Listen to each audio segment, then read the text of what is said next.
అయితే మనకు సమయం లేనందున కాస్త విడమరిచి చెప్పడము కుదరదు, కావున మీరు అర్థం చేసుకునే ప్రయత్నము ఇన్షాల్లా చేయండి. ఓకేనా?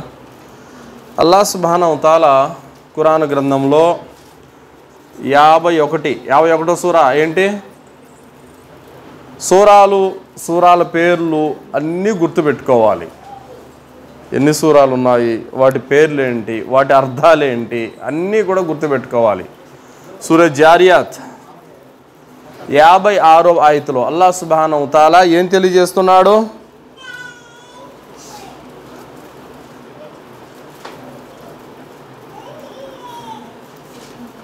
అల్లాహ్ తాలా ఈ ఆయతులో ఏం తెలియజేస్తున్నాడంటే, వమా ఖలఖతుల్ జిన్న వల్ ఇన్స ఇల్లా లియఅబుదూన్, నేను మానవులను జిన్నాతులను పుట్టించింది నన్ను ఆరాధించటానికే, అందరినీ ఆరాధించటానికే అని చెప్పట్లేదు, నన్ను ఆరాధించటానికే అని అల్లాహ్ తాలా తెలియజేశాడు. అయితే తౌహీద్ ఉలూహియత్ అంటే ఏమిటంటే, మీరు చేసేటటువంటి ఏ రకమైన ఆరాధన అయినా కానీ, ఇబాదత్ ఎన్ని రకాలు తెలుసా?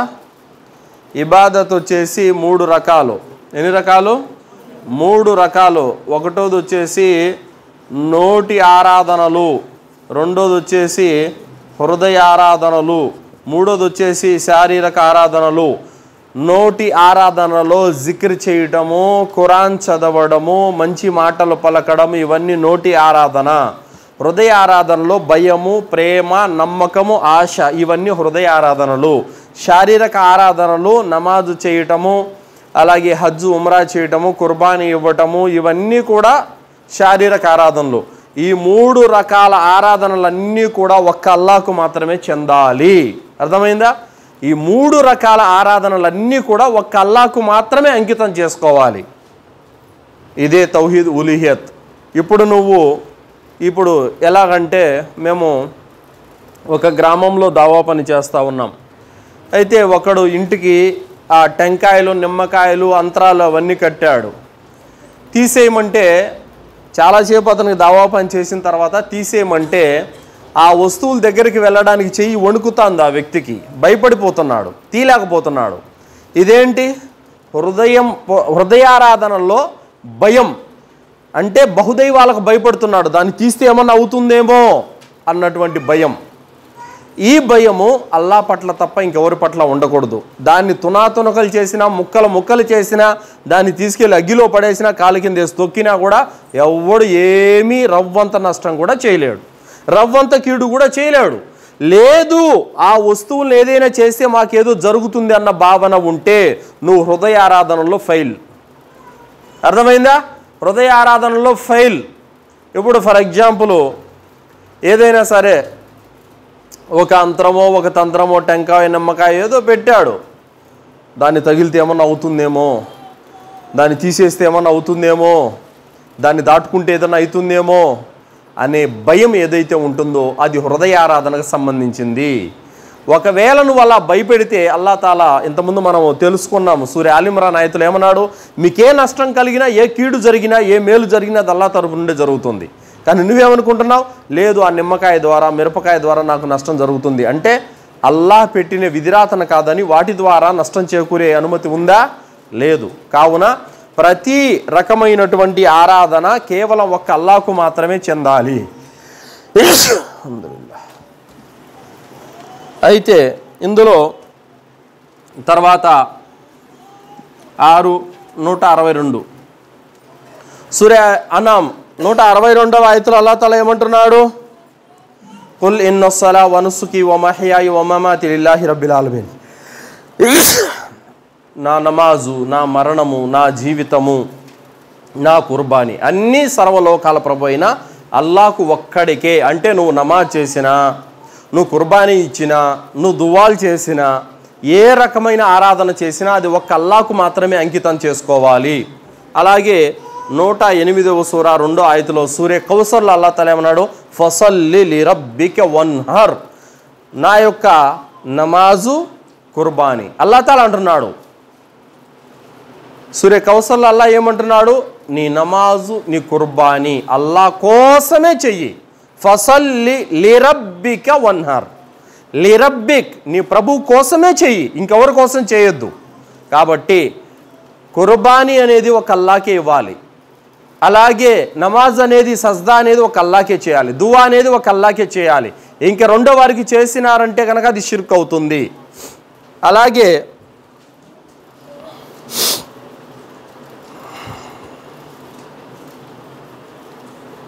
16వ సూర 36వ ఆయతలో వలకద్ బఅస్నా ఫీ కుల్లి ఉమ్మతి రసూలా అన్ ఇబుదుల్లాహ్ వజ్తనిబుత్ తాగూత్, మేము ప్రతి సముదాయంలోనూ ప్రవక్తలను ప్రవహింపజేశాము. ఆ ప్రవక్తల ద్వారా మేము ఇచ్చినటువంటి మెసేజ్ ఏమిటంటే అనే ఇబుదుల్లాహ్, ఒక్క అల్లాహ్ను మాత్రమే ఆరాధించండి, వజ్తనిబుత్ తాగూత్, మరియు బహుదైవ ఆరాధనను విడిచిపెట్టండి. ఈ మాట చెప్పి పంపాడు అల్లాహ్ తాలా. సమస్త ప్రవక్తలందరికీ కూడా ఇదే మెసేజ్ ఇచ్చి పంపించాడు అల్లాహ్ తాలా. అర్థమైందా? సో కావున ఇది రాసుకోండి.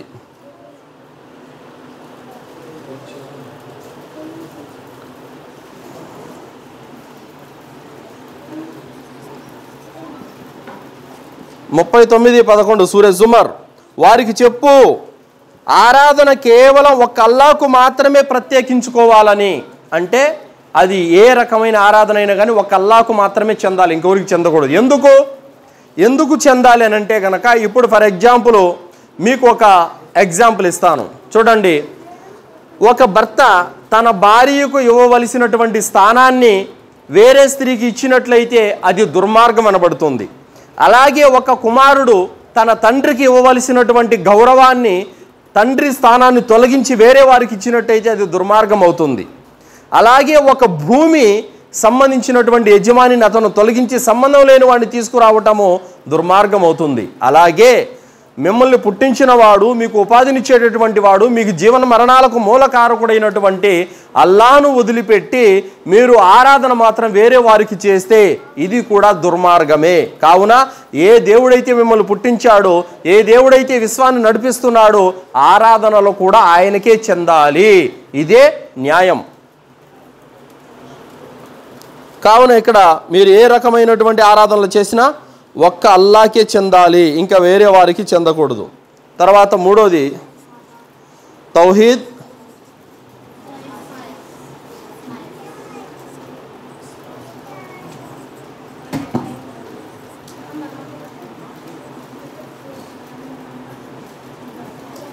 తౌహీద్ అస్మా వ సిఫాత్. సూరే ఆరాఫ్ 180వ ఆయతలో అల్లాహ్ తాలా అంటున్నాడు, అల్లాహ్కు మంచి పేర్లు ఉన్నాయి కాబట్టి మీరు ఆయన్ను ఆ పేర్లతోనే పిలవండి. ఆయన పేర్ల విషయంలో వక్రంగా వాదించేటువంటి వారిని వదిలిపెట్టండి. వారు చేస్తూ ఉండిన దానికి వారు తప్పకుండా శిక్షించబడతారు. ఇక్కడ ఈ యొక్క గుణాల గురించి, ఈ పేర్ల గురించి మీరు బాగా అర్థం చేసుకోవాలి.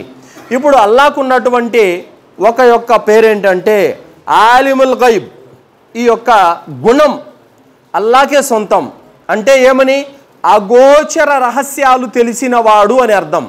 అగోచర జ్ఞానం తెలిసినటువంటి వారు అల్లాహ్ తప్ప ఇంకెవరైనా ఉన్నారా? ఎవరు లేరు. కానీ ఉన్నామని చెప్పేసి చాలామంది చిలక జోస్యమని, ఎలక జోస్యమని, ఇంకా ఏవేవో జోస్యాలని చెప్పేసి వస్తూ ఉన్నారు. అర్థమైందా?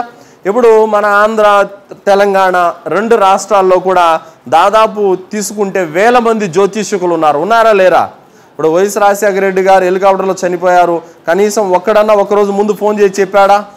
చెప్పింటే ఆయన బతికుండేవాడు కదా, అవునా లేదా? 10 కోట్ల ఇంకా డబ్బులు కూడా వచ్చి ఉండేవి గిఫ్ట్గా. మరి కరోనా వచ్చి లక్షల మంది చావబోతున్నారని ఒక జ్యోతిష్కుడన్నా ముందు చెప్పాడా? వైజాగ్లో సునామీ వస్తుందని ఒక 4 సంవత్సరాల కింద ఒకడన్నా ఫోన్ చేసి చెప్పాడా? లేదు. ఇవన్నీ కూడా ఏంటంటే వారు బ్రతుక్కోవడానికి ఏర్పాటు చేసుకున్నవే. వాస్తవానికి ఏమిటి? అల్లాహ్కు తప్ప ఇంకెవరికి తెలియదు. అందుకే అల్లాహ్ తాలా ఖురాన్ గ్రంథంలో తెలియజేశాడు, ఇన్నల్లాహ ఇందహు ఇల్ముస్సా, ప్రళయం ఎప్పుడు వస్తుందో అల్లాహ్కు తప్ప ఇంకెవరికి తెలియదు. వయునజ్జిలుల్ గైస్, వర్షం ఎప్పుడు కురుస్తుందో అల్లాహ్కు తప్ప ఇంకెవరికి తెలియదు. వయఅలము మా ఫిల్ అర్హాం, మాతృగర్భాలలో ఏ పిండం ఎప్పుడు రూపుదిద్దుకుంటుందో అల్లాహ్కు తప్ప ఇంకెవరికి తెలియదు. వమా తదిరి నఫ్సుం మాదా తక్సిబు గదా, మరియు ఏ ప్రాణి రేపు ఏ గడ్డ మీద ప్రయాణం చేస్తుందో అల్లాహ్కు తప్ప ఇంకెవరికి తెలియదు. వమా తదిరి నఫ్సుం బిఅయ్యి అర్దిన్ తమూత్, ఏ గడ్డ మీద ఏ ప్రాణి మృత్యువు చెందుతుందో అల్లాహ్కు తప్ప ఇంకెవరికి తెలియదు. ఇన్నల్లాహ అలీమున్ ఖబీర్, రహస్య జ్ఞానం కలిగిన ఒక్క అల్లాహే సర్వజ్ఞాని, ఇంకెవరు లేరు.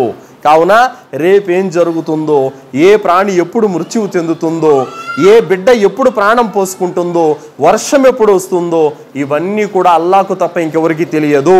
ఈ గుణం తీసుకెళ్ళి ఇంకెవరికైనా ఇచ్చినట్లయితే అతను షిర్కు చేసినట్లే. చెప్పండి, పుట్టని వాడు ఎవరు? అల్లాహ్ తప్ప ఇంకెవరైనా ఉన్నారా? లేదండి, మా ఊళ్ళో ఒక బాబా ఉన్నాడు, ఆయనకు పుట్టుకే లేదు అని అంటే గనక నువ్వు షిర్కు చేసినట్లే. మరణం లేనివాడు ఎవడైనా ఉన్నాడా? అల్లాహ్ తప్ప ఇంకెవరు లేరు. కుల్లు మన్ అలైహా ఫాన్, ఈ విశ్వమంతా కూడా నాశనం అయిపోయేదే. వయబకా వజ్హు రబ్బిక దుల్ జలాలి వల్ ఇక్రామ్, మహోన్నతుడైనటువంటి అల్లాహ్ అస్తిత్వం తప్ప ఇంకంతా నాశనం అయ్యేదే. లేదండి, మా ఊర్లో పలానా గురువు గారు ఉన్నారు, పలానా బాబా గారు ఉన్నారు, ఆయనకు చావే లేదు అని అంటే కనుక అతను షిర్కుకు పాల్పడినట్లే. కాబట్టి అల్లాహ్ యొక్క గుణాలు, అల్లాహ్ యొక్క నామాలు ఏవైతే ఉన్నాయో అవి తీసుకెళ్లి ఇతర బహుదైవాలకు అంటగట్టినట్లయితే అతను షిర్కు చేసిన వాడవుతాడు. కావున అల్లాహ్కు ఉన్నటువంటి నామాలు, పవిత్రమైనటువంటి పేర్లు ఇంకెవరికి కూడా ఇవ్వకూడదు. అయితే సూరే హస్ర్ 59వ సూరాలో 22 నుండి 24 అల్లాహ్ సుబ్హానహు వ తఆలా ఇందులో ఏం తెలియజేశాడు? హువల్లాహుల్లదీ లా ఇలాహ ఇల్లా హువ ఆలిముల్ గైబి వషహాదతి హువర్ రహ్మానుర్ రహీం హువల్లాహుల్లదీ లా ఇలాహ ఇల్లా హువల్ మలికుల్ ఖుద్దూసుస్ సలాముల్ ముమినుల్ ముహైమినుల్ అజీజుల్ జబ్బారుల్ ముతకబ్బిర్ సుబ్హానల్లాహి అమ్మా యుష్రికూన్ హువల్లాహుల్ ఖాలికుల్ బారిఉల్ ముసవ్విర్ లహుల్ అస్మాఉల్ హుస్నా యుసబ్బిహు లహు మా ఫిస్ సమావాతి వల్ అర్ద్ వహువల్ అజీజుల్ హకీం. అల్లాహ్ తాలా ఈ ఆయతులో ఏమంటున్నాడు? ఆయనే అల్లాహ్, ఆయన తప్ప మరొక ఆరాధ్య దైవం ఎవడు లేడు. గోప్యంగా ఉన్న వాటిని, బహిర్గతంగా ఉన్న వాటిని అన్నీ తెలిసినవాడు. ఆయన కరుణామయుడు, కృపాశీలుడు. ఆయన తప్ప మరొక దేవుడు లేడు. ఆయనే రాజాతిరాజు, పరమ పవిత్రుడు, లోపాలన్నింటికి అతీతుడు, శాంతి ప్రదాత, పర్యవేక్షకుడు, సర్వశక్తుడు, బలపరాక్రమాలు కలిగిన వాడు, పెద్దరికం కలిగినటువంటి వాడు. ప్రజలు కల్పించే భాగస్వామ్యాల నుండి ఆయన అతీతుడు, పరమ పవిత్రుడు. ఆయనే అల్లాహ్. ఆయన సృష్టికర్త, ఉనికిని ప్రసాదించేవాడు, రూపకల్పన చేసేవాడు. అతి ఉత్తమమైనటువంటి పేర్లు ఆయనకే ఉన్నాయి. భూమి ఆకాశాల్లో ఉన్న ప్రతి వస్తువు ఆయన పవిత్రతను కొనియాడుతుంది. ఆయనే సర్వాధికుడు, వివేకవంతుడు. అల్లాహ్ యొక్క పేర్లన్నీ దాదాపు ఇందులో వచ్చేసాయి. వీటన్నిటికీ సర్వరాజ్యాధిపతి, పోషించేవాడు, పాలించేవాడు, అన్నీ అల్లావే ఈ గుణాలన్నీ కూడా. కానీ ఇందులో ఒక గుణం రహ్మాన్ అనేటువంటి పేరు ఏదైతే ఉందో, ఈ రహ్మాన్ అనే పేరు తీసుకెళ్ళి యేసుక్రీస్తుకు అంటగట్టారు. కరుణామయుడు అని చెప్పేసి బిరుదిచ్చారు. ఎవరు?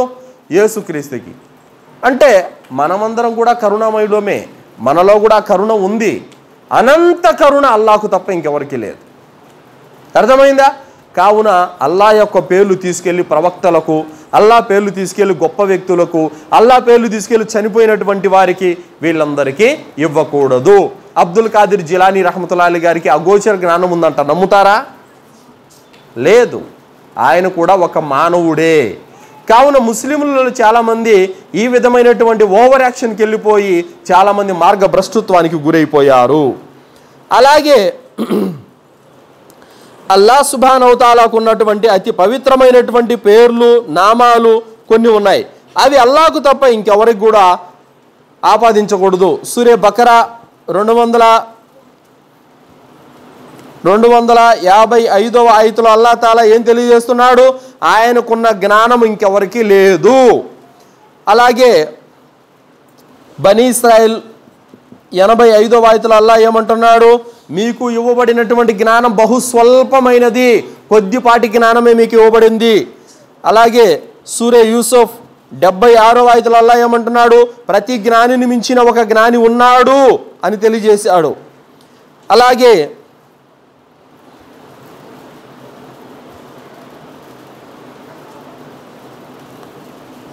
సూరే జారియాత్ 58వ ఆయతులో మీకు అందరికి కూడా ఉపాధి సమకూర్చేటువంటి వాడు ఆయనే.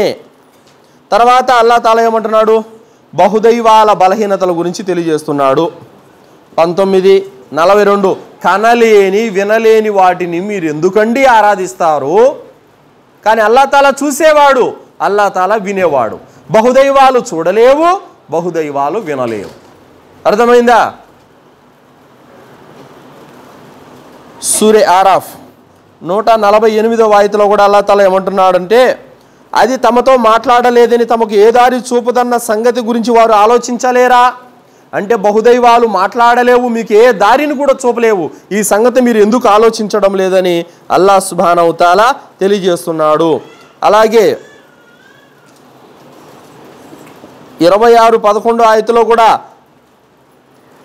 ఆయన్ని పోలినటువంటి వస్తువు ఏది లేదు, ఆయన అన్ని వినేవాడు, చూసేవాడు. ఇప్పుడు ఫర్ ఎగ్జాంపుల్ అల్లాహ్ సుబ్హానహు వ తఆలాకు ఉన్నటువంటి నామాల్లో అల్ బసీర్ అనే పేరుంది. బసీర్ అంటే చూసేవాడు. మనం చూడట్లేదా? మన చూపుకి అల్లాహ్ చూపుకి ఎంత తేడా. మనం ఎక్కడ ఉన్నాం, మన ఇంట్లో మన భార్య బిడ్డలు ఏం చేస్తున్నారో మనకు తెలుసా? తెలీదు. అర్థమైందా? కానీ అల్లాహ్ సుబ్హానహు వ తఆలా 7 ఆకాశాల్లో ఏం జరుగుతుందో, 7 భూములలో ఏం జరుగుతుందో, ప్రతి హువల్లది యుసవ్విరుకుం ఫిల్ అర్హామి కైఫ యషా, మాతృ గర్భాలలో ఏ ప్రాణం ఎప్పుడు రూపుదిద్దుకుంటుందో, అమావాస్య రోజున చీకటి పొరలలో నల్ల చీమ తినేటటువంటి ఆహారాన్ని కూడా కనిపెట్టగలిగినటువంటి వాడు అల్లాహ్. అంతటి శక్తి అల్లాహ్కు ఉంది. వినేవాడు అస్సమీ అంటే అల్లాహ్ తాలా వినేవాడు. మనం వింటాం, మన వినికిడి ఎంతవరకు? ఇంతవరకే. కానీ అల్లాహ్ యొక్క వినికిడి ఈ సమస్త లోకాల్లో ఏం జరుగుతుందో కూడా ఆయన కనిపెట్టగలడు. అంతటి శక్తి ఆయనకు ఉంది. ఇది తౌహీద్. తౌహీదే రుబూబియత్ అంటే, మళ్ళీ చెప్తున్నా వినండి, తౌహీదే రుబూబియత్ అంటే ఏమిటి? అల్లాహే సృష్టికర్త, ఆయనే యజమాని, ఆయనే పాలకుడు, ఆయనే పోషకుడు, ఆయనే ఈ విశ్వం పైన అంతటి కూడా ఆధిపత్యం చెలాయించేటటువంటి వాడు. ఇదంతా ఆయన సొత్తే, ఆయన యొక్క ఆస్తే, దీని అంతటికి యజమాని ఆయనే అని విశ్వసించడం తౌహీద్ రుబూబియత్. అర్థమైందా? తౌహీద్ ఉలూహియత్ అంటే ఏ సృష్టికర్త అయితే విశ్వాన్నంతా సృష్టించాడో ఆ సృష్టికర్తకే నేను చేసే ప్రతి ఆరాధన ఆయనకొక్కడికే చెందాలి. ఇది తౌహీద్ ఉలూహియత్. తౌహీద్ అస్మా వ సిఫాత్, అల్లాహ్ యొక్క పేర్లు, అల్లాహ్ యొక్క నామాలు, గుణాలు ఆయనకొక్కడికే సొంతము. ఆయన గుణాలు, ఆయన పేర్లు తీసుకెళ్లి వేరే వాళ్ళకి అంటగట్టడము, ఇది షిర్కు ఘోరమైనటువంటి పాపము. ఇది తౌహీద్కి సంబంధించినటువంటి సమాచారం. ఇప్పుడు ఇన్షాల్లా ఇంకా మీకు షిర్కు,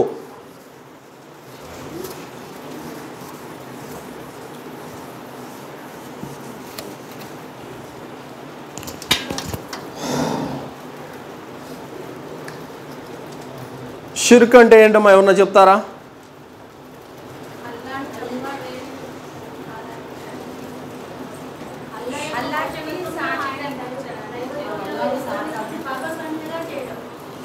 అల్లాతో పాటు ఇతరులను భాగస్వామ్యం చేర్చటం, ఇది ఘోరమైనటువంటి పాపం. అయితే ఇతర పాపాలకు షిర్కుకి ఉన్నటువంటి తేడా ఏంటి చెప్తారా? ఇతర పాపాలకి షిర్కుకు ఉన్నటువంటి తేడా,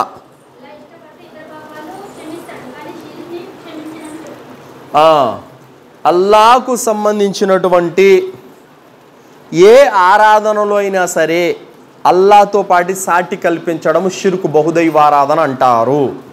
అయితే అల్లాహ్ సుబ్హానహు వ తఆలా 31వ సూరే లుక్మాన్ 13వ ఆయతలో అల్లాహ్ అంటున్నాడు, ఇన్న షిర్కుల జుల్మున్ అదీం, షిర్క్ అనేది మహాఘోరమైనటువంటి పరమ దుర్మార్గము.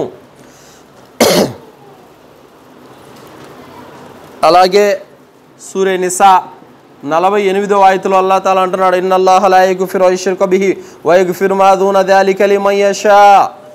అల్లాహ్ తాను కోరితే తాను తలిచిన వారి పాపాలన్నీ క్షమిస్తాడు, కానీ షిర్కును మాత్రం అల్లాహ్ సుతరాము క్షమించడు.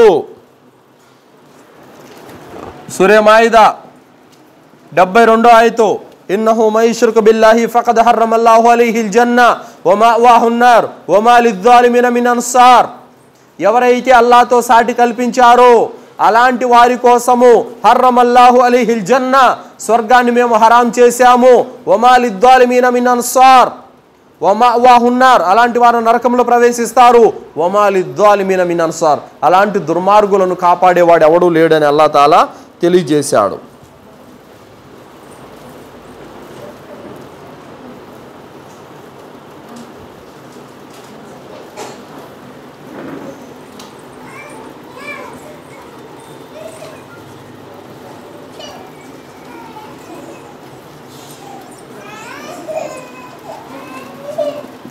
షిర్కులో 2 రకాలు ఉన్నాయి. ఏంటండి? షిర్కే అక్బర్ అంటే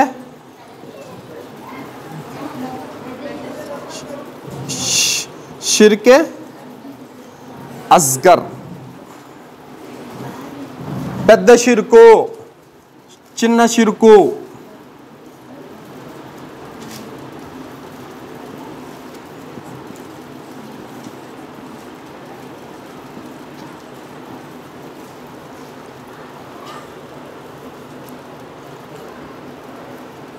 పదవ సూర యూనుస్ 18వ ఆయతలో అల్లాహ్ తాలా తెలియజేస్తున్నాడు, వారు అల్లాహ్ను వదిలిపెట్టి తమకు లాభాన్ని కానీ నష్టాన్ని కానీ చేకూర్చలేని వాటిని పూజిస్తున్నారు.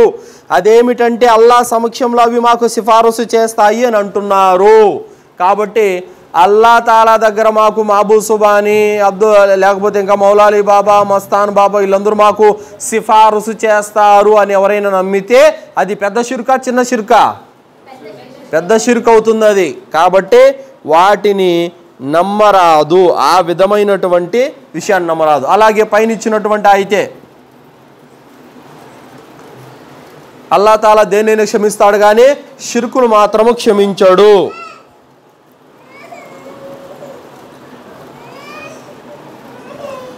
అలాగే షిర్కే అస్గర్ అంటే ఏమొస్తుంది? చూపుగోలు ప్రదర్శన అంటే రియాకారి అంటారు కదా. చూపుగోలు ప్రదర్శనతో చేసే ఏ కార్యమైనా సరే అది చిన్న షిర్కు కిందికే వస్తుంది. అంటే ప్రజలు మెచ్చుకోవాలని చెప్పేసి దాన ధర్మాలు చేయడం, ప్రజలు మెచ్చుకోవాలని చెప్పేసి ఏదైనా ఆరాధన చేయటం, ప్రజలు మెచ్చుకోవాలని చెప్పేసి ఇతరత్ర కార్యాలు చేయటం, ఇవన్నీ కూడా చిన్న షిర్కు కిందికే వస్తాయి. అలాగే ఎవరైనా సరే అమ్మతోడు, నాన్నతోడు, నా బిడ్డతోడు అనంటే అది కూడా చిన్న షిర్కు కిందికే వస్తుంది. మాటల ద్వారా చేతల ద్వారా వ్యక్తమయ్యేటటువంటి పనులన్నమాట. అలాగే ఎవరైనా ఒక వ్యక్తి వచ్చాడు అవసరం కోసం, అయ్యా మీరు తలుచుకుంటే అయిపోతుందయ్యా అని చెప్పేసి అంటారు. ఈ మాట చెప్పొచ్చా? ఎవరు తలిస్తే అయిపోతుంది?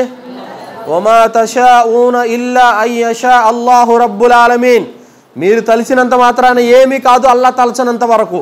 అర్థమైందా? ఒక వ్యక్తి వచ్చారు, అల్లా దయతో మీ దయతో అన్నారు. ఎవరి దగ్గర? ప్రవక్త ముహమ్మద్ సల్లల్లాహు అలైహి వసల్లం దగ్గర. ప్రవక్త ముహమ్మద్ సల్లల్లాహు అలైహి వసల్లం వారి ముఖం ఎర్రగా కందిపోయింది. అల్లా దయతో అని చెప్పు, నా దయతో ఎందుకు అంటున్నావు? చూసారా ప్రవక్త సల్లల్లాహు అలైహి వసల్లం వారు ఎలా తౌహీదుని కాపాడారు. కాబట్టి అల్లా దయతో అని చెప్పండి కానీ మీ దయ. చాలామంది అంటారు, ఏమయ్యా అలా ఉన్నావు అంటే, ఏదో మీ దయతో స్వామి బాగున్నా అని చెప్పేసి అని అంటారు. అనొచ్చు అలాగా? ఎవరి దయతో? దేవుడి దయతో, అల్లా దయతో బాగున్నా అని చెప్పాలే కానీ ఏదో మీ దయతో బాగున్నాను స్వామి, ఇది తప్పు. ఈ మాట చెప్పకూడదు. ఇదే చిన్న షిర్కు కిందికి వస్తుంది. అలాగే మీరు తలుచుకుంటే అయిపోతుంది, ఈ మాట కూడా చిన్న షిర్కు కిందికి వస్తుంది. అమ్మతోడు, నాన్నతోడు, బిడ్డతోడు, ఈ మాట కూడా చిన్న షిర్కు కిందికే వస్తుంది.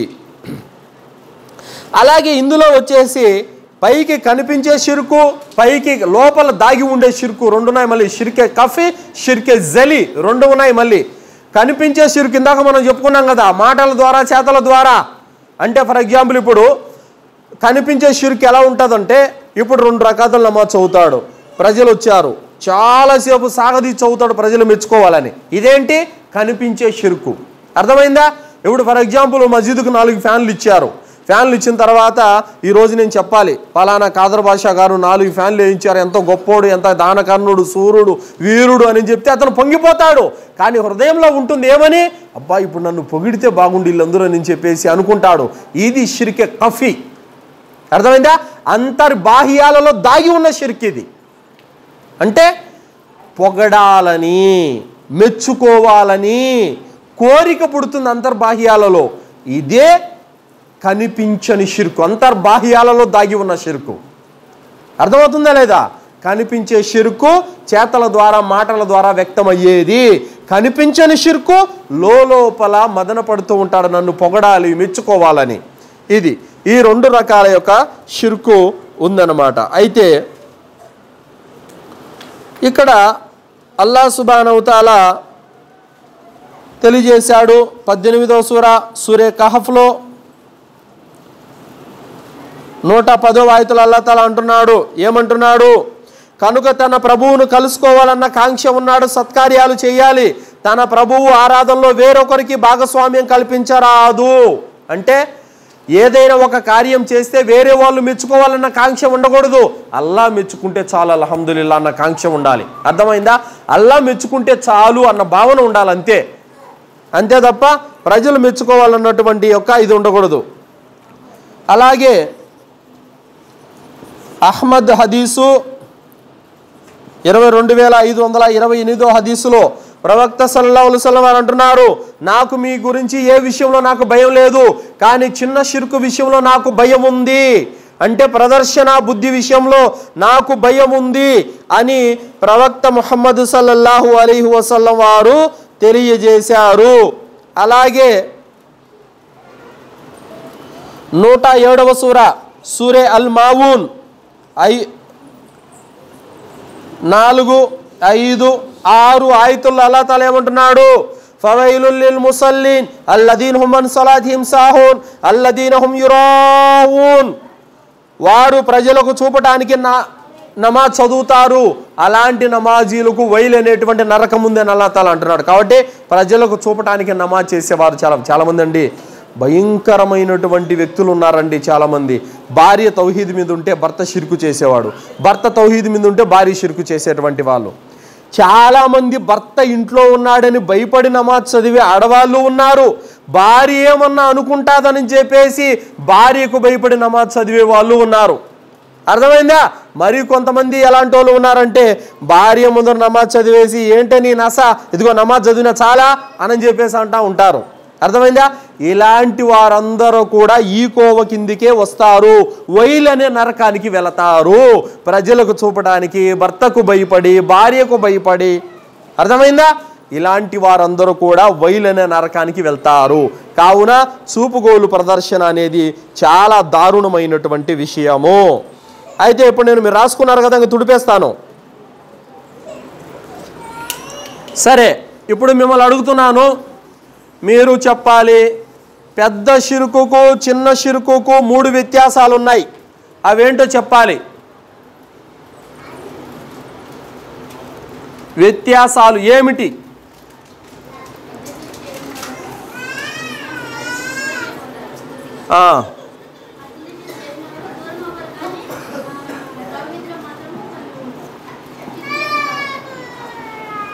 Okay, right. పెద్ద షిర్కుకు చిన్న షిర్కుకు ఉన్నటువంటి వ్యత్యాసాలు ఏమిటంటే, ఇస్లాం నుండి బయటికి వెళ్ళిపోతాడు,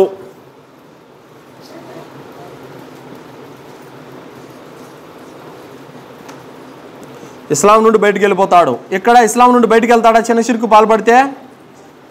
చెప్పండి. బయటికి వెళ్ళడు, ఇస్లాంలోనే ఉంటాడు. ఇక రెండోది, అయితే అతని యొక్క ఏకదైవారాధనలో లోపం ఏర్పడుతుంది, తౌహీదులో లోపం ఏర్పడుతుంది. తౌహీదులో లోపం ఉంటుంది ఖచ్చితంగా.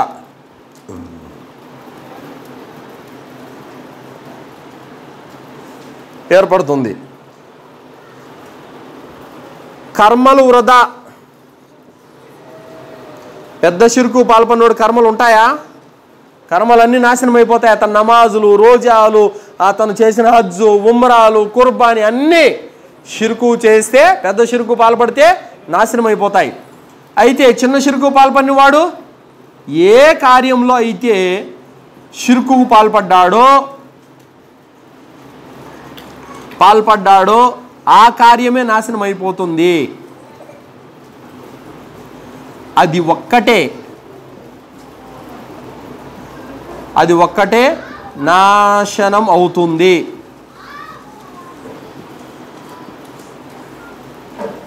అర్థమైందా? పెద్ద షిర్కుకు పాల్పడిన వాడి సమస్త కర్మలన్నీ నాశనం అయిపోతాయి. చిన్న షిర్కుకు పాల్పడిన వాడి సమస్త కర్మలు ఏం కావు, అన్ని కార్యాలు అన్ని పుణ్యాలు అట్టే ఉంటాయి. ఇప్పుడు ఫర్ ఎగ్జాంపుల్, ఒక వ్యక్తి వచ్చాడు, అసర్ నమాజులో అందరూ దండిగా ఉన్నారని చెప్పి చాలాసేపు నమాజ్ చదివాడు, అతని కర్మలన్నీ ఏం కావు అట్టే ఉంటాయి. ఈ అసర్ నమాజ్ ఒక్కటే నాశనం అయిపోతుంది. అర్థమైందా? అలాగే అతను ఏమిటంటే ఒక 10 కుర్చీలు తెచ్చి ఇచ్చాడు, పొగడాలని కోరుకున్నాడు. కానీ పొగిడేశాం, అతనికి పొగడితే అతనికి దొరికిపోయింది. ఆ కుర్చీల పుణ్యం అతనికి రాదు, కానీ అతను ముందు చదివే నమాజులు, హజ్జు, ఉమ్రా పుణ్యం అంతా అట్టే ఉంటుంది. అర్థమైందా?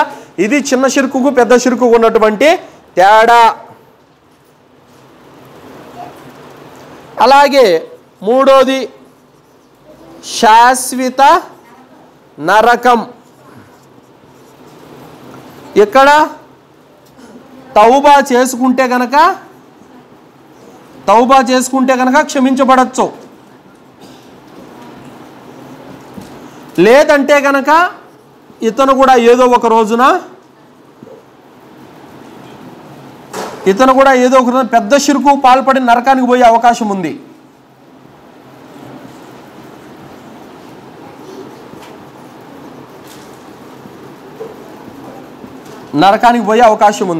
ఓకేనా?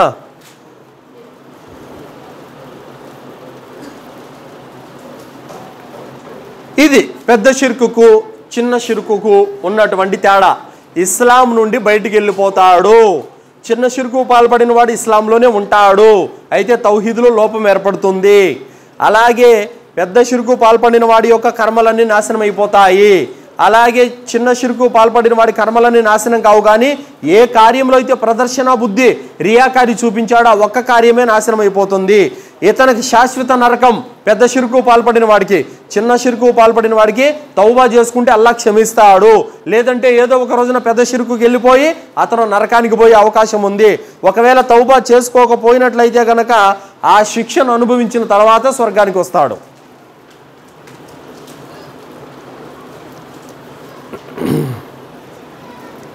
తుడిపేస్తున్నాను, రాసుకున్నారు లేదా?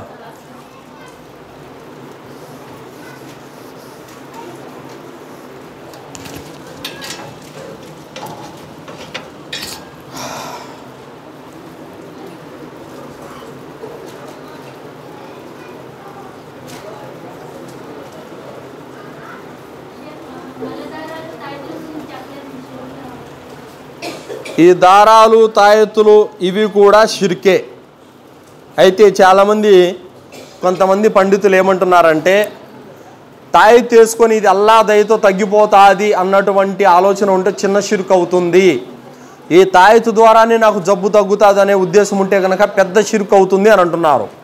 నేనేమంటున్నానంటే, అల్లా దీని ద్వారా నయం చేస్తాడన్న ఆలోచన భారతదేశంలో ఏ ముస్లింకి లేదు. ఇప్పుడు డైరెక్ట్గా మా ఊళ్ళో పలానా ఆయన ఉన్నాడు, ఆయన వేస్తే ఎంత జబ్బు అయినా తగ్గిపోతుంది, పలానా దర్గా దగ్గరికి వెళ్ళి తిరిగి వచ్చి ఎంత జబ్బు అయినా తగ్గిపోతుంది, ఈ భావన ఉంది తప్ప అల్లా దయతో తగ్గుతుంది అన్న నమ్మకం ఎవడికి లేదు.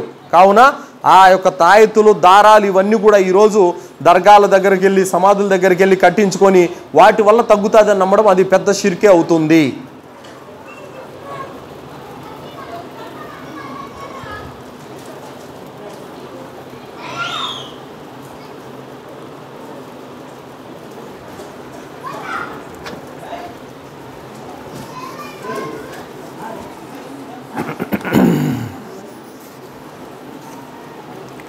సమయము చాలా తక్కువ ఉంది, సబ్జెక్ట్ ఏమో దండిగా ఉంది. కుఫ్ర్ అంటే ఏంటమ్మా? కుఫ్ర్ అంటే ఏంటి? కుఫ్ర్ అంటే తిరస్కరించడము, కప్పిపుంచటము, దాచిపెట్టడము. అర్థమైందా? ఇవన్నీ కూడా వస్తాయన్నమాట.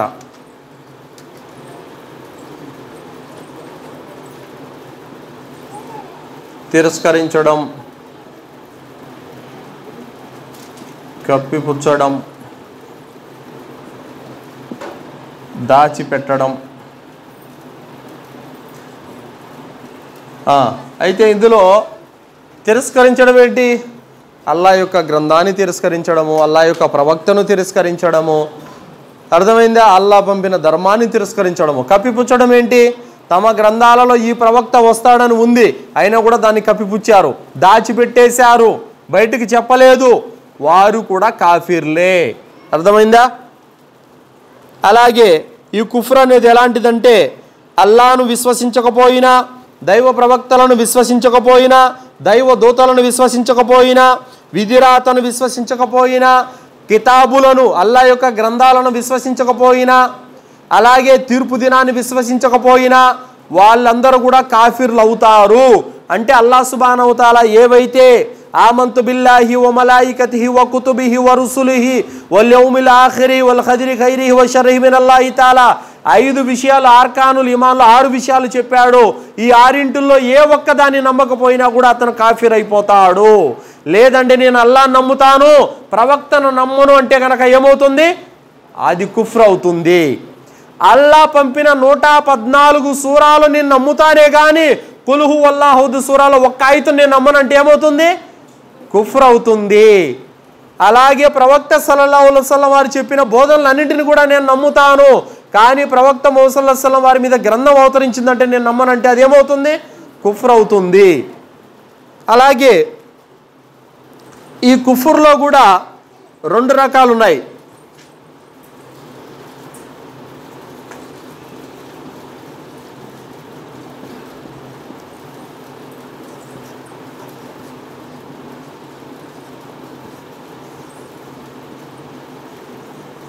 కుఫ్రే అక్బర్.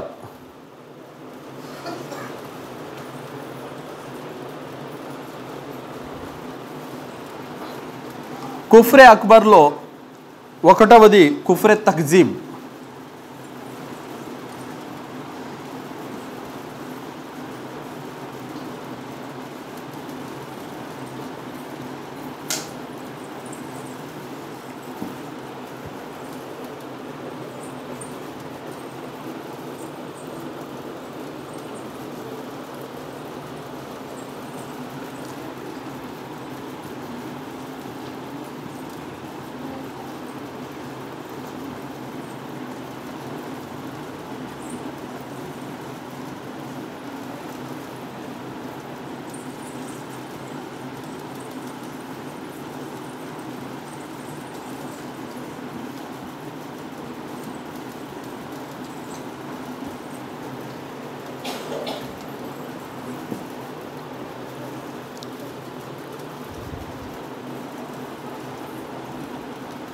అనుమానంతో అహంకారంతో.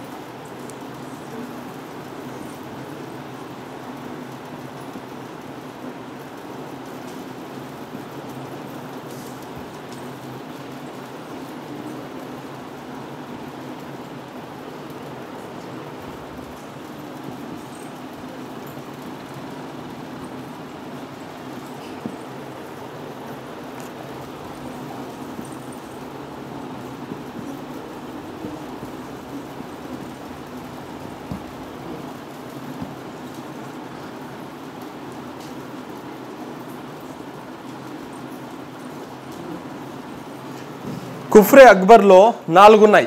ఈ 4 ఏంటంటే చూడండి, కుఫ్రే తక్జీబ్ అంటే అబద్ధంతో కూడుకున్నటువంటి కుఫ్రు, అలాగే కుఫ్రే తకబ్బుర్ వ ఇన్కార్ అహంకారంతో కూడుకున్నటువంటి కుఫ్రు, కుఫ్రే షక్ అనుమానంతో కూడుకున్నటువంటి కుఫ్రు, కుఫ్రే ఏరాజ్ విముఖతతో కూడుకున్న కుఫ్రు. ఈ 4 శైతాను పాల్పడింది ఏ కుఫ్రుకు చెప్పండి? అహంకారంతో కూడుకున్న కుఫ్రు కొడుగెట్టాడు. అర్థమైందా? అహంకారంతో కూడుకున్నటువంటి కుఫ్రుకు వాడు ఒడిగట్టాడు. 5 ఉన్నాయా?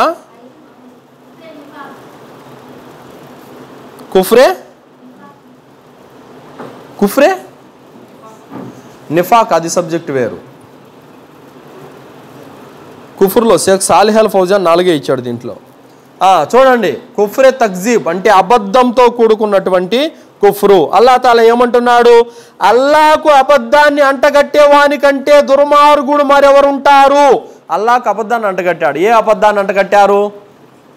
అల్లాహకు కొడుకులున్నారు. అబద్ధం కదా అస్తగ్ఫిరుల్లాహ్. అల్లాహ్ కొడుకులున్నారా? అల్లాహ్ కూతుళ్ళున్నారా? దైవదూతలను అల్లాహ్ కూతుళ్ళుగా చేసుకున్నారు అని అల్లాహకు అబద్ధాన్ని అంటగట్టారు. అల్లాహ్ తాలా ఏమన్నాడు? ఏమి అల్లాహ్ దైవదూతలను పుట్టించినప్పుడు వాళ్ళు ఏమైనా దగ్గరుండి చూశారా ఏమంటున్నాడు అల్లాహ్ తాలా. అల్లాహ్ దైవదూతలను తయారు చేసినప్పుడు వాళ్ళు ఏమైనా దగ్గరుండి చూశారా? లేదు. కాబట్టి క్రైస్తవులు అబద్ధం పలుకుతున్నారు, యహూదీలు అబద్ధం పలుకుతున్నారు అల్లాహకు కుమారులున్నారు అని. కాబట్టి వాళ్ళు ఈ కుఫ్రుకు పాల్పడ్డారు. అలాంటి తిరస్కారులు, అల్లాహకు అబద్ధాన్ని అంటగట్టేటువంటి తిరస్కారులకు నరకమని అల్లాహ్ తాలా తెలియజేశాడు. 29:68.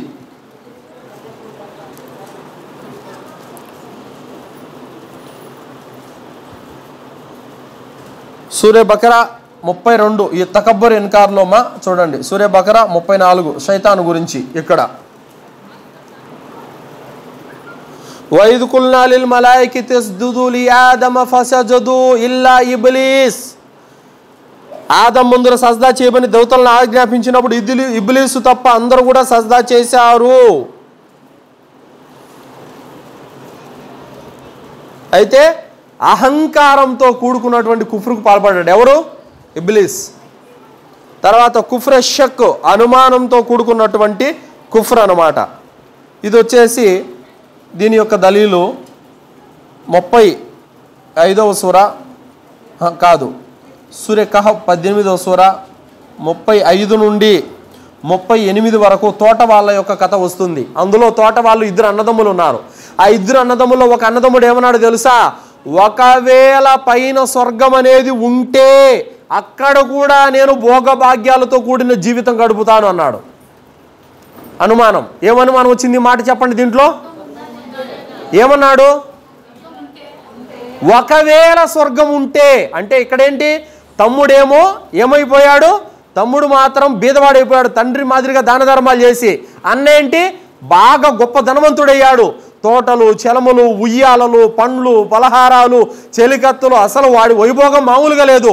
తమ్ముడు చూసి ఏమన్నాడంటే, చూడు నువ్వు నాన్న బాటలో నడిచి పేదవాడి అయిపోయావు, నేను చూడు ఏ స్థితిలో ఉన్నానో, ఒకవేళ స్వర్గం అనేది ఉంటే నువ్వన్నట్టు ఆ స్వర్గంలో కూడా నేను భోగభాగ్యాలతో ఉంటానన్నాడు. ఒకవేళ స్వర్గం ఉందేమో, ఒకవేళ నరకం ఉందేమో, ఒకవేళ అల్లా ఉన్నాడేమో, ఈ మాటలు ఒకవేళ అని అనుమానమే కుఫ్రే షక్ అవుతుంది. ఆ కుఫ్రుకు పాల్పడినవాడు కూడా పెద్ద కుఫ్రుకు పాల్పడినట్టే. అలాగే కుఫ్రే ఎరాజ్ అని అంటే గనక అది ఏమవుతుందంటే విముఖత. అంటే అవిశ్వాసులకి సత్యం తెలిసినప్పటికీ కూడా వాళ్ళు విముఖత చూపారు. సూరే అహ్కాఫ్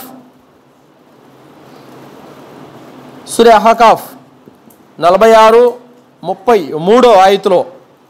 అలాగే సూర్య మునాఫికూన్ ఎన్నో సూర?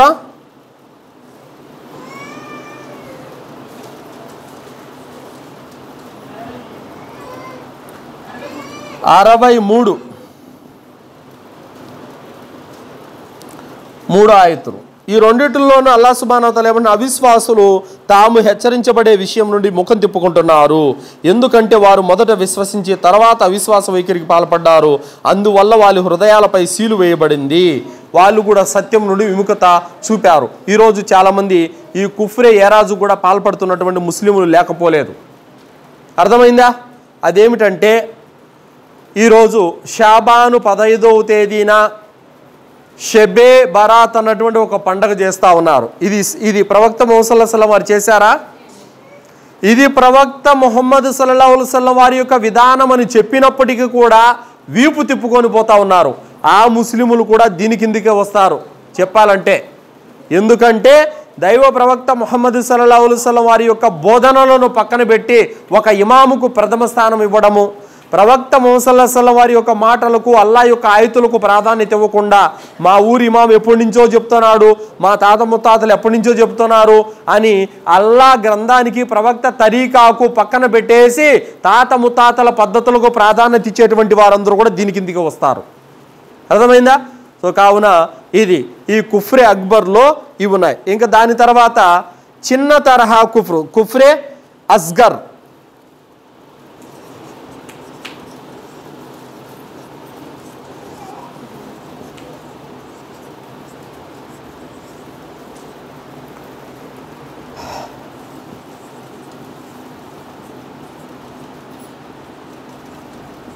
చిన్న తరహా కుఫ్రు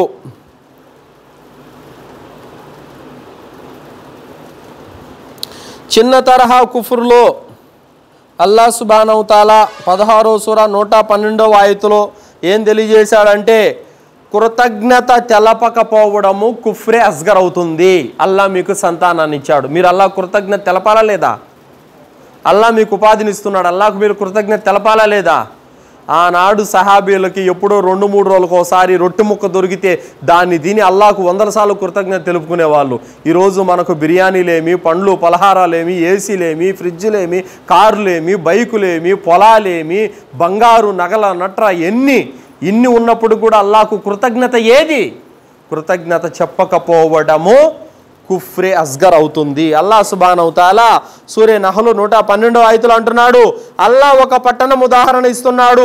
ఆ పట్టణం ఎంతో ప్రశాంతంగా తృప్తిగా ఉండేది, దానికి అన్ని వైపుల నుండి పుష్కలంగా జీవనోపాధి లభించేది. ఆ తర్వాత ఆ పట్టణ వాసులు అల్లాహ్ అనుగ్రహాలపై కృతజ్ఞత చూపారంటే అల్లాహ్ చేసిన మేలను మర్చిపోయారు, అందుకే వాళ్ళు నాశనం అయిపోయారు. సో కృతజ్ఞత తెలపకపోవడము కుఫ్రే అస్గర్ అవుతుంది.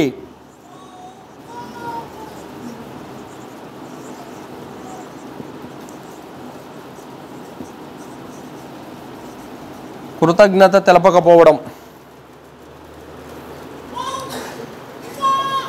ముస్లింపై కయ్యానికి కాలు దువ్వడం,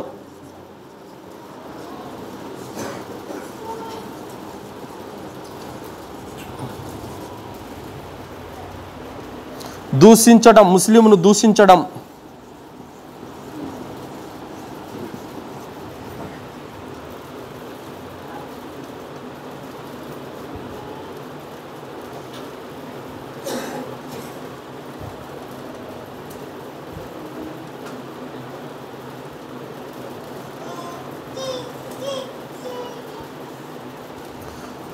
సూరే హుజరాత్ 10వ ఆయతలో అల్లాహ్ తాలా తెలియజేశాడు, ఇన్నమల్ ముమినూన ఇఖ్వతున్ ఫాసిలుహు బైన అఖవైకుం వత్తఖుల్లాహ లఅల్లకుం తుర్హమూన్. మీ అన్నదమ్ముల మధ్యన, ముస్లింలందరూ పరస్పరం అన్నదమ్ములు, మీ అన్నదమ్ముల మధ్యన గొడవలు జరిగితే కనుక సయోధ్య చెయ్యండి అని అల్లాహ్ తాలా తెలియజేశాడు. ఇది కుఫ్రే అక్బర్కి, కుఫ్రే అస్గర్కి ఉన్నటువంటి విషయాలు. అయితే ఇందులో నేను తుడిపేస్తున్నాను. సేమ్ ఇప్పుడు షిర్కులో రెండిటికి, పెద్ద షిర్కుకి చిన్న షిర్కుకి ఏ విధంగా తేడాలు ఉన్నాయో సేమ్ అదే విధంగా దీనికి కూడా అంతే.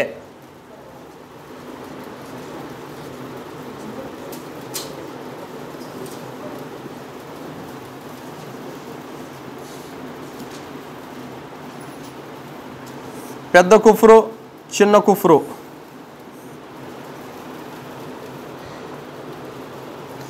పెద్ద కుఫ్రుకు పాల్పడినటువంటి వాడు ఇస్లాం నుండి బయటికి వెళ్ళిపోతాడు.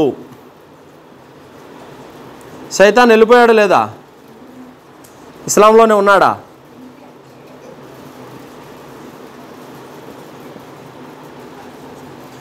చిన్న కుఫ్రుకు పాల్పడిన వాడు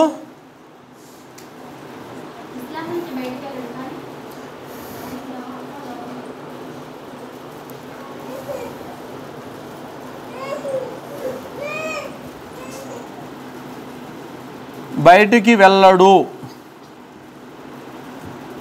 కానీ విశ్వాసంలో బలహీనత ఏర్పడుతుంది.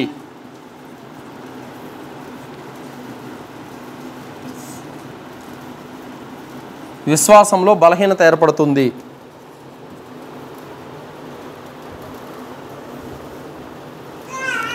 పెద్ద కుఫ్రుకు పాల్పడిన వాడి యొక్క కర్మలన్నీ కూడా, శైతాను ఎన్ని కర్మలు చేశాడు, దైవదూతల కంటే ఎక్కువ ఆరాధించాడు, అతని కర్మలు దేనికైనా పనికొచ్చాయా? దేనికి పనికి రాలేదు.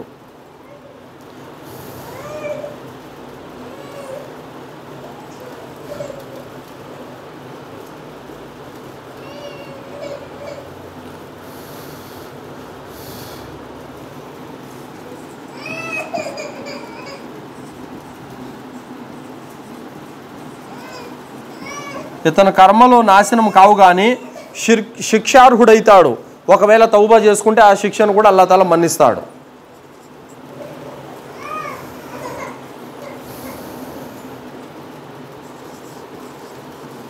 శాశ్వత నరకం ఎవరికి? పెద్ద కుఫ్రుకి పాల్పడినటువంటి వాడికి. ఇతనికి శాశ్వత నరకం కాదు, కానీ కొంతకాలము శిక్ష. అయితే తౌబా చేసుకుంటే కనుక అల్లాహ్ క్షమిస్తాడు. ఇది పెద్ద కుఫ్రుకి చిన్న కుఫ్రుకి ఉన్నటువంటి తేడా.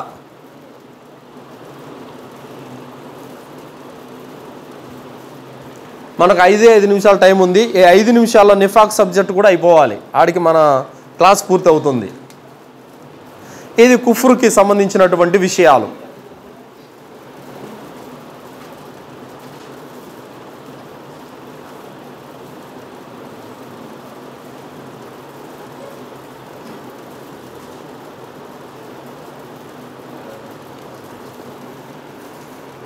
రాసుకున్నారా?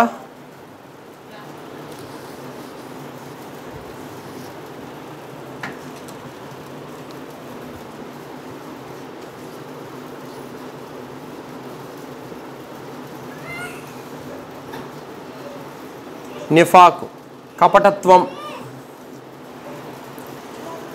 కపటత్వం అనేది ఇస్లాంలో కపటత్వం అనగానే గుర్తొచ్చేది ఎవరు చెప్పండి? ఇస్లాంలో కపటత్వం అనగానే గుర్తొచ్చేది ఎవరు? మునాఫికులే. అందులో నాయకుడు ఉన్నాడు, అబ్దుల్లా బిన్ ఉబై గుర్తొస్తాడు. ఎందుకు?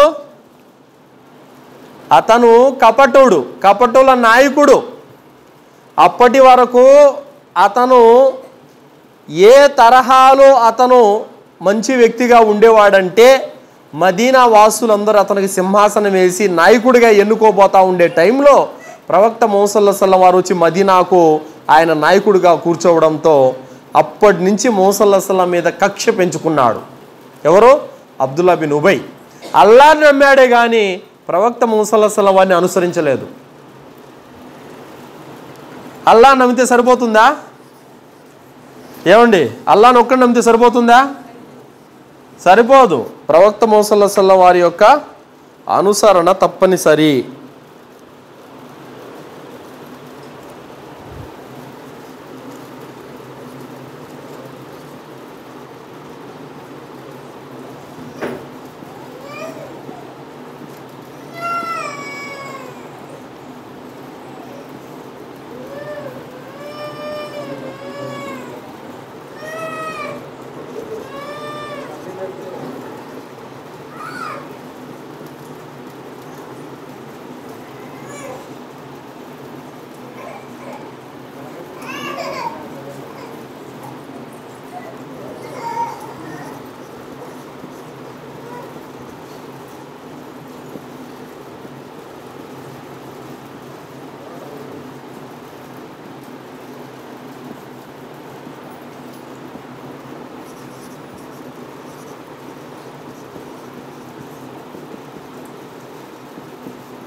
కపటి, మునాఫిక్ అంటే కపటుడు అని అర్థం.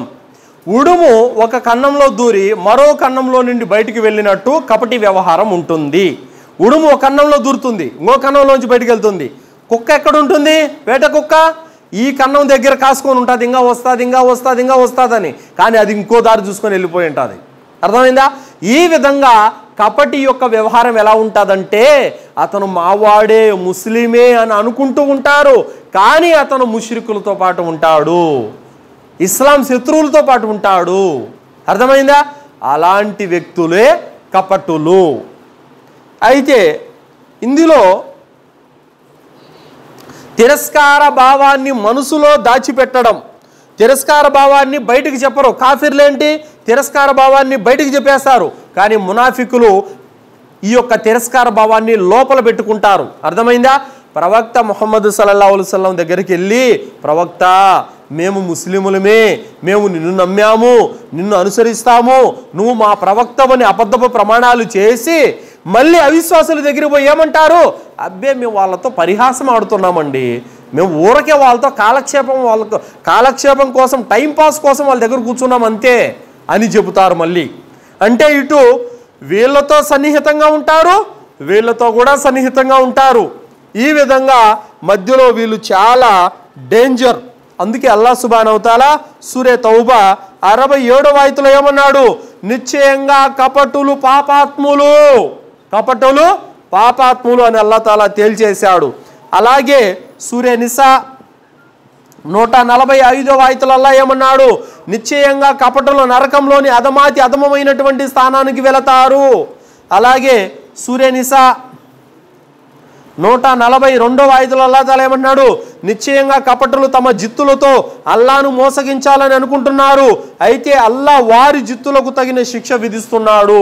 వారు ఏమనుకుంటున్నారు? మేము అల్లాను మోసం చేస్తాం అనుకుంటున్నారు, కానీ వారు అల్లాను మోసం చేయడం లేదు. అల్లాహ్ చేతిలో వారే నష్టపోతున్నటువంటి వారు. అలాగే సూరే తౌబా, సూరే బకరా 9 మరియు 10 ఆయతులు అల్లాహ్ తాలా తెలియజేశాడు, వారు అల్లాహను విశ్వాసులను మోసపుచ్చుతున్నారు, అయితే వాస్తవానికి వారికి వారే మోసపుచ్చుకుంటున్నారు. వాళ్ళు ఎవరిని మోసపుచ్చడం లేదు. వాళ్ళ హృదయాలలో రోగం ఉంది, ఆ రోగాన్ని అల్లాహ్ మరింతగా పెంచాడు. అంటే ఇక్కడ వాళ్ళ హృదయాలలో రోగం ఉంది. ఆ రోగం ఏంటంటే తిరస్కార భావము, మొండి వైఖరి, ప్రవక్త పట్ల, విశ్వాసుల పట్ల విముఖత భావాన్ని వాళ్ళు తమ హృదయాలలో పెట్టుకొని పైకి డ్రామాలు వేస్తున్నారు. ఇది కపటత్వం అంటే సోదరులారా.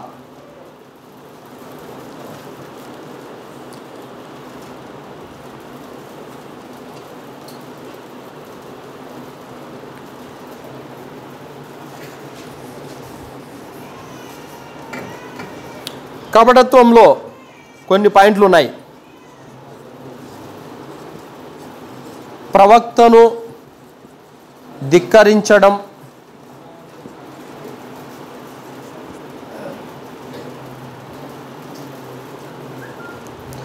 షరియతులో కొన్నింటిని అసత్యమని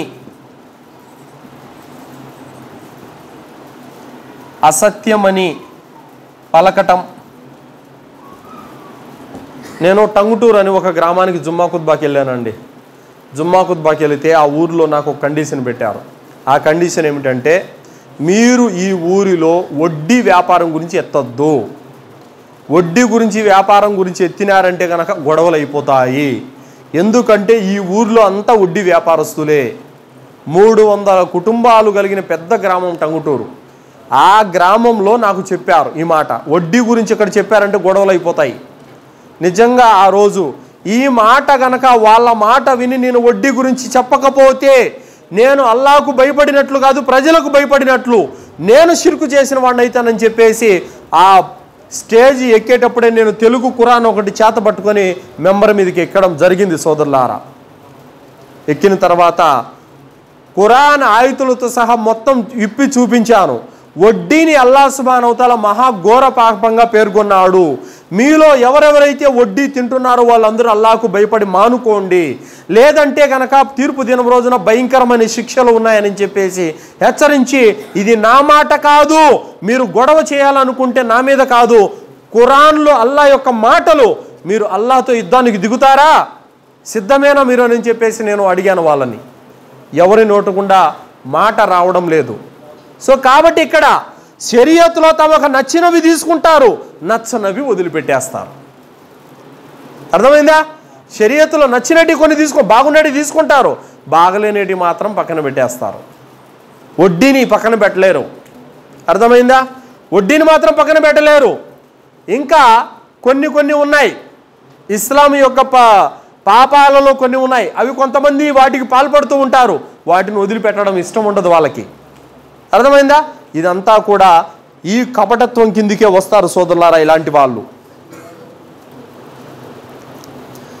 ప్రవక్త పైన విరోధ భావం కలిగి ఉండడం,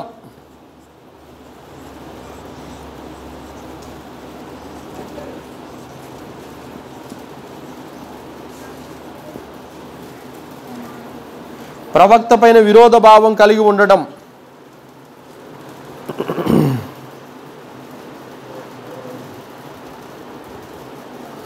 ఇస్లాం నష్టంలో ఉన్నట్టు తెలిస్తే గనక నవ్వుకోవడం,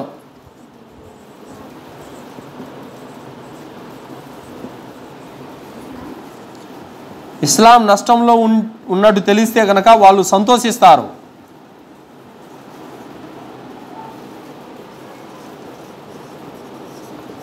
అంటే ఈ కపటుల యొక్క లక్షణాలను గురించి ఇక్కడ చెప్పడం జరుగుతూ ఉంది.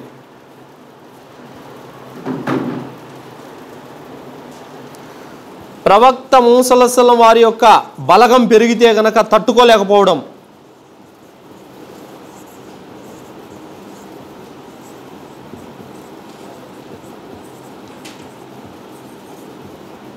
చూసి తట్టుకోలేకపోవడం, ఇవన్నీ కపటుల యొక్క లక్షణాలే.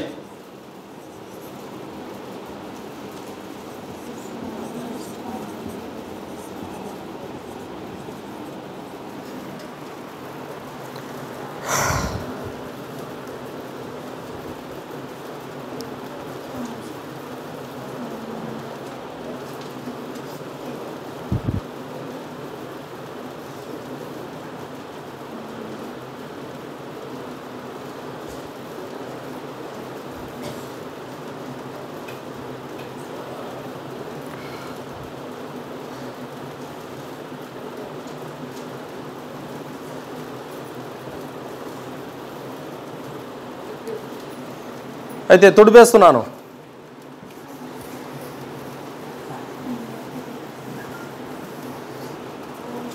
కపటుని యొక్క లక్షణాలు కూడా 4 ఉన్నాయి.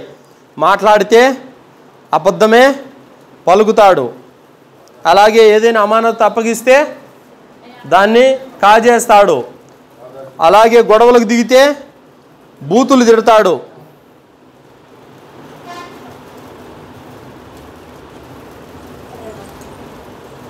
అయితే ఇప్పుడు నిఫాకి అక్బర్కి నిఫాకి అస్గర్కి తేడాలు.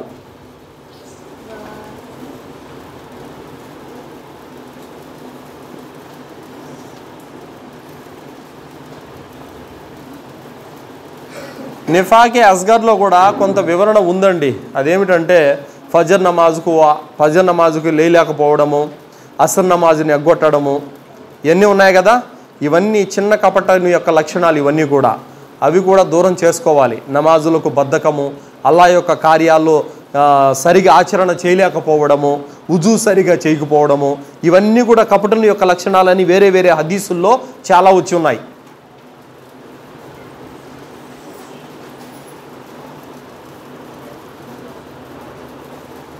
ఇందులో కూడా అంతే, ఇస్లాం నుండి బయటికి వెళ్ళిపోతాడు.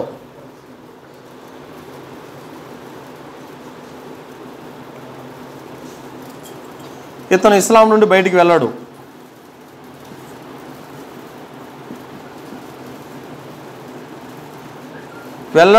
కానీ ఇది పాపకార్యం. ఏది? ఈ నమాజులు ఎగ్గొట్టడము, సరిగా చేయలేకపోవడము, అబద్ధాలు పలకడము, అబద్ధపు ప్రమాణాలు చేయడము, ఇవన్నీ కూడా చిన్న తరహా నిఫాకి అస్గర్ అంటే చిన్న తరహా కపటత్వం. అబద్ధము, దొంగ ప్రమాణాలు ఇవన్నీ ఉంటాయి కదా. రేపటికల్లా ఇస్తారా నీ డబ్బు అని అంటాడు, 10 రోజులైనా ఫోన్ ఎత్తాడు. ఇది నిఫాకి అస్గర్, చిన్న తరహా కపటత్వం. అర్థమైందా? అలాగే ప్రవక్తతో పాటే ఉంటూ శత్రువులకి ప్రవక్త రహస్యాలు చేరవేయడం, అలాంటోడు ఇస్లాం నుండి బయటకు వెళ్ళిపోతాడు. అర్థమైందా? అంటే ప్రవక్త ధర్మానికి వెన్నుపోటు పొడవడం, అలాంటిది పెద్ద నిఫాకి అక్బర్.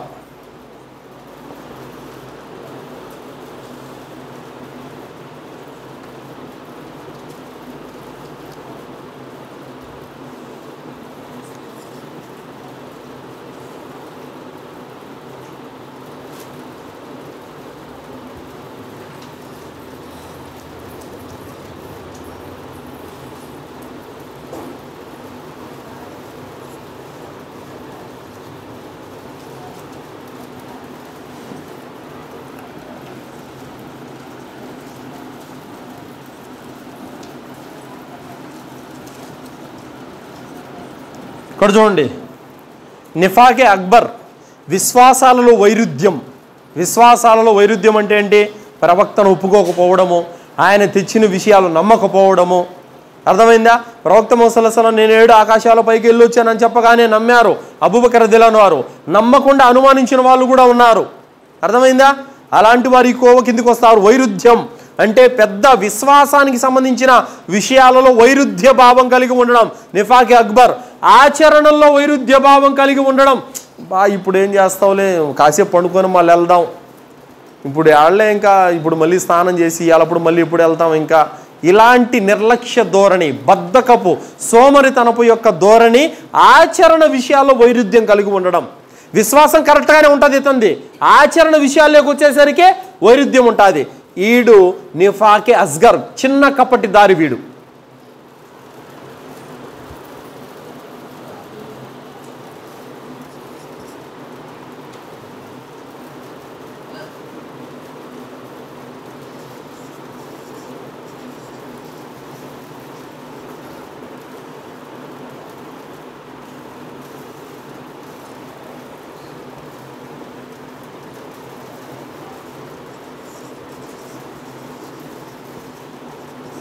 విశ్వాసి కాలేడు.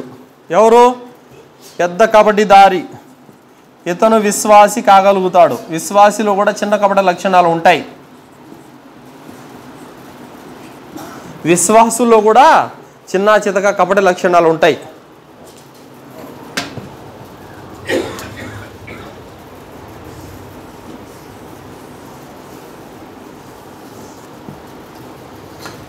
ఏమండి మీరిద్దరు బాగా నవ్వుకుంటున్నారు? ఏంటి అన్నీ మనకే పేలుతున్నాయి అనుకుంటున్నారా ఎట్లా?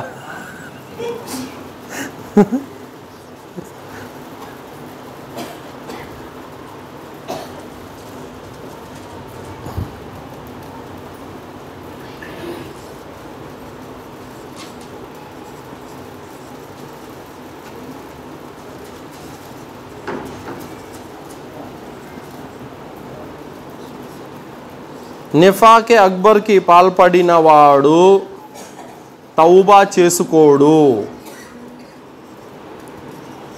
ఎందుకు తెలుసా? నేనే కరెక్ట్ అనుకుంటాడు వీడు. కానీ నిఫాకే అస్గర్కు పాల్పడిన వాడు తౌబా చేసుకుంటాడు.